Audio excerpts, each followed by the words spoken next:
আমরা নামাজ আদায় করি, সবাই পড়ি, তবে কিছু কিছু মানুষ আছে যারা নামাজে আসে যেমন তেমন দাঁড়িয়ে কয়েক সেকেন্ডের ভিতরে সূরা কেরাত সব শেষ, আবার যখন রুকুতে যায় সেকেন্ডটারও মনে হয় আরো বেশি ভাগ করলে ভালো হয়, একেবারে কি বলে মুরগিতে খাদ্য খাওয়ার মতন টপ করে একটা সেজদা রুকুতে যায়, আবার মাথা ওঠায়, আবার তাৎক্ষণিক আরেকটা মুরগি যেমন খাদ্য খায় অনুরূপভাবে আবার একটা ঠোক দেয়, একেবারে সেজদায় চলে যায়, আবার কয়েক সেকেন্ডের আরো কম করলে ভালো হয়, আবার উঠে দাঁড়িয়ে, মানে মনে হয় আমি খুব ব্যস্ত, খুব বিজি, আমি বেশি ব্যস্ত মানুষ, ঠিক কিনা বলেন?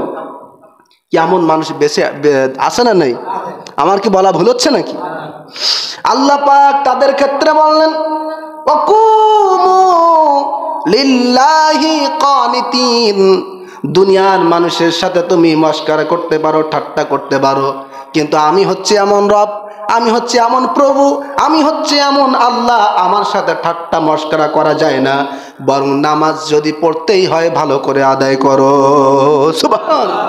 একেবারে ধীর স্থির ভাবে মনকে ঠান্ডা করে স্থির করে নামাজে দাঁড়াতে হয়, আল্লাহু আকবার বলে নামাজে দাঁড়িয়ে মন ভরে সূরা কেরাতগুলো পড়ে এরপর রুকুতে যেয়ে সুবহানা রাব্বিয়াল আযীম কমপক্ষে 3 বার, আবার উঠে দাঁড়িয়ে যে তাসবিহগুলো রয়েছে সেগুলো রব্বানা লাকাল হামদ হামদান কাসীরান তাইয়িবান মুবারাকান ফিহি, এভাবে করে আরো সিজদার মধ্যে যে তাসবিহ রয়েছে সুবহানা রাব্বিয়াল আ'লা, এগুলো অত্যন্ত সুন্দরভাবে আদায় করে পড়ে পড়ে কমপক্ষে 3 বার অত্যন্ত ধীরস্থির সাথে, বিনয়ের সাথে, আদবের সাথে আল্লাহ পাক নামাজ পড়তে বলেছেন। সুবহানাল্লাহ।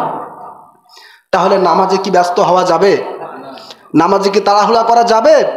যাবে না।